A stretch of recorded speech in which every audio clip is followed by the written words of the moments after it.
Olá a todos, eu sou a Emanuele.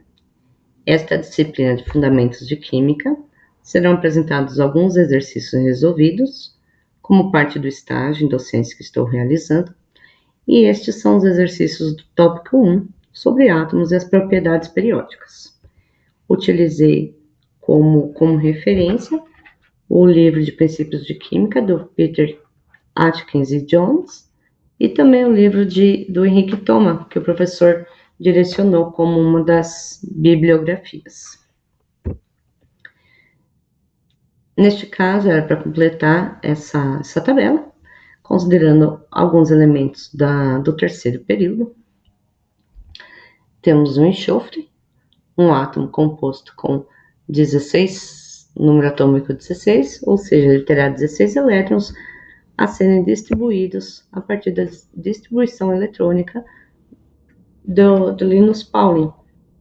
Essa distribuição é feita por camadas e considerando os orbitais atômicos.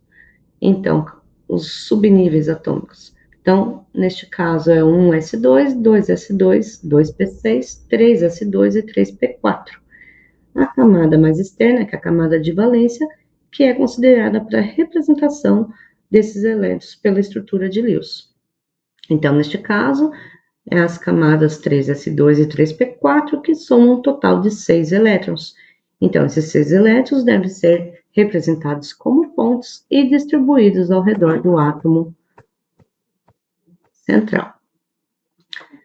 Com o link que o professor passou, foi possível encontrar nesse site os estados de oxidação comum do enxofre.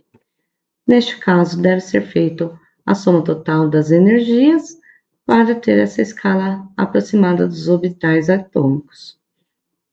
Neste outro quadro, deve-se avaliar preencher o diagrama de energia dos orbitais atômicos.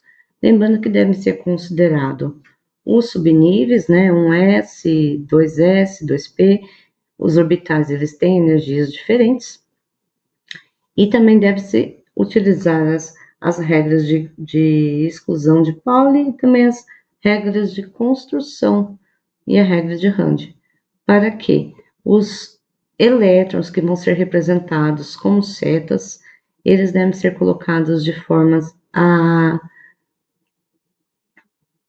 considerando que são spins opostos, então as setas devem ser colocadas de forma oposta e também preenchendo primeiro um orbital por vez, conforme seu nível de energia, começando pelos orbitais de menor energia, indo progredindo para os orbitais de maior energia. No caso orbital do tipo P, ele possui 3 subníveis.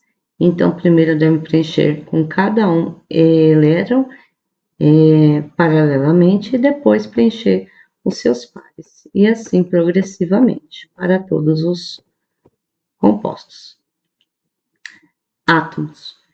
Aqui a representação gráfica do átomo, que foi extraída pelo site Periodic Table, e o raio atômico de 88 picômetros. Para o argônio, que é um gás nobre, a sua distribuição eletrônica confere uma camada de valência 8 elétrons. Por isso, este átomo é estável e ele tem todos o octeto preenchido. Seu estado de oxidação é zero e a sua escala de energia é a somatória dessas energias em cada orbital. O preenchimento do orbital também foi considerada as regras anteriores. E o tamanho, né, do argônio pode-se notar que ele é um pouco menor. Seu raio atômico é 71 picômetros, e vamos ver isso conforme a tabela periódica. Pela tabela periódica, o enxofre, representado pela letra S de sulfuro, ele possui o número atômico 16, enquanto o argônio, número atômico 18. Ou seja, ele tem maior quantidade de prótons em seu núcleo e maior carga efetiva nuclear. Por isso, os elétrons que estão ao redor deste núcleo sofrem maior efeito dessa carga nuclear. Então, eles se contraem e dessa forma reduz o raio atômico. Para os elementos do quarto período, como o vanádio e o arsênio, o vanádio de número atômico 23, a distribuição finaliza no orbital mais energético 3D, contudo a sua camada mais externa é a camada 4s.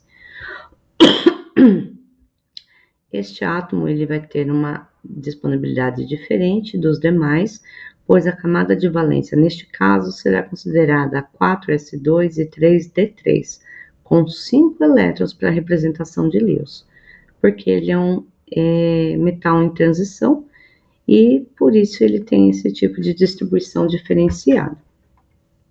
Até mesmo porque pode-se ver que os subníveis de energia têm quase a mesma escala de energia, então eles acabam sendo considerados juntos. E são 5 elétrons na sua camada de valência, estes são os estados de oxidação. A escala de energia somatória, e aqui eu deixei o diagrama para preencher no final, somente para ver que foram consideradas regras de preenchimento que foram mencionadas anteriormente. O raio atômico de 134 picômetros, e seguindo para o arsênio, que é de número atômico 33. Na distribuição eletrônica, vemos que a sua camada mais externa coincide com a camada do nível 4, somando os orbitais S2 e P3, 5 elétrons a serem distribuídos pela distribuição de Lewis, e alguns estados de oxidação. Da mesma forma, o preenchimento foi realizado considerando a distribuição por exclusão de Pauli e as regras de Rand. O raio atômico com tamanho 119 picômetros. Da mesma maneira, o vanádio tem menor número atômico do que o arsênio, então a carga nuclear efetiva é menor, por isso seu raio é maior do que a do arsênio. Agora, seguindo para os exercícios 1.4, é solicitada a distribuição eletrônica em orbitais atômicos para alguns átomos. Foram considerados para este exercício, por exemplo, o neônio, que contém o número atômico 10, ou seja, 10 elétrons que serão distribuídos pela configuração eletrônica.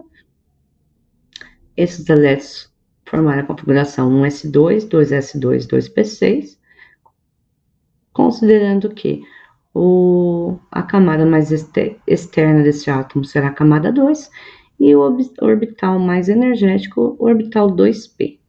Para preenchimento desses orbitais, é necessário colocar dentro de caixinhas também as setas que representam os elétrons, considerando o nível de energia e diferença entre os níveis de energia de orbitais, conforme foi feito anteriormente.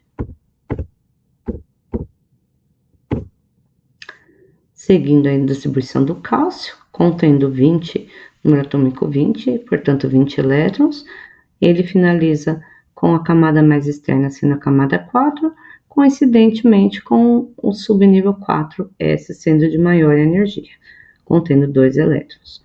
A distribuição em orbitais atômicos ficou desta maneira, considerando todas as regras utilizadas anteriormente.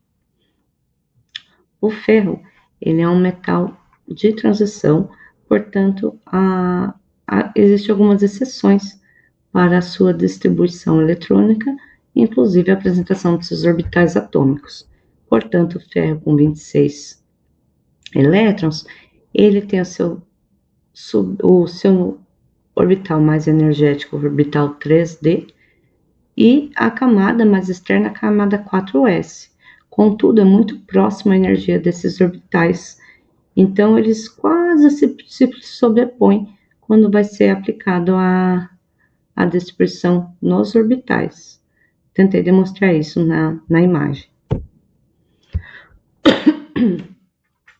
O exercício 1.6, ele pede que seja feita a explicação do que é raio atômico, energia de ionização e afinidade eletrônica, considerando as atrações decorrentes de núcleo elétron.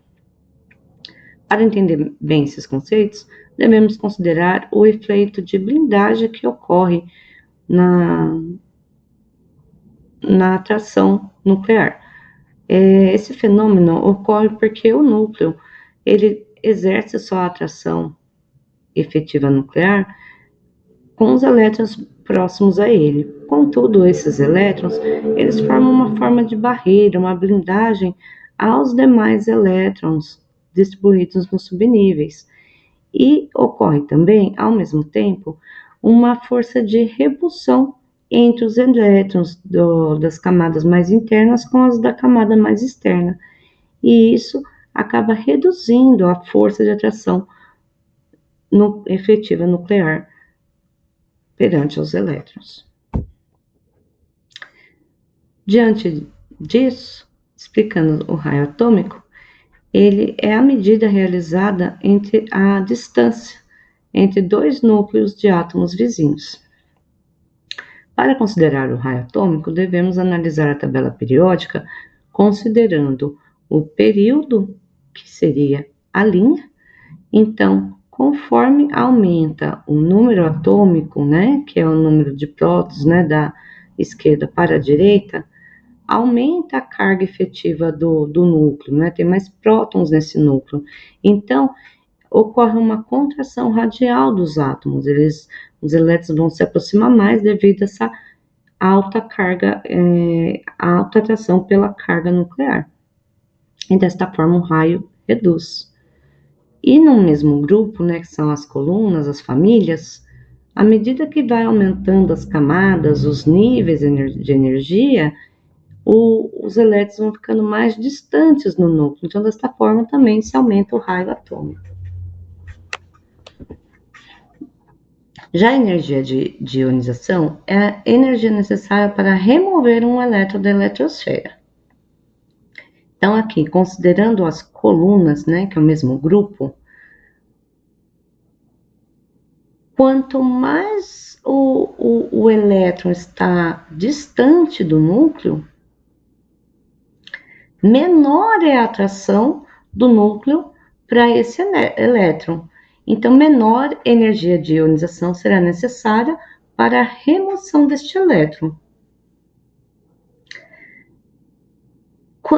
Enquanto ao período, que é a linha, né, que vai da esquerda para a direita, os átomos aí, neste caso, eles vão tendo uma redução do núcleo, do raio atômico. Então, a atração dos elétrons perante ao núcleo, ela é mais forte. Então, desta forma, tem que aumentar a energia de ionização, ou seja, aumentar a energia necessária para remover o elétron da eletrosfera. Já a afinidade eletrônica, também chamada como eletroafinidade, é a energia que é liberada quando o elétron se liga a um átomo, considerando o estado isolado e o átomo isolado no estado gasoso.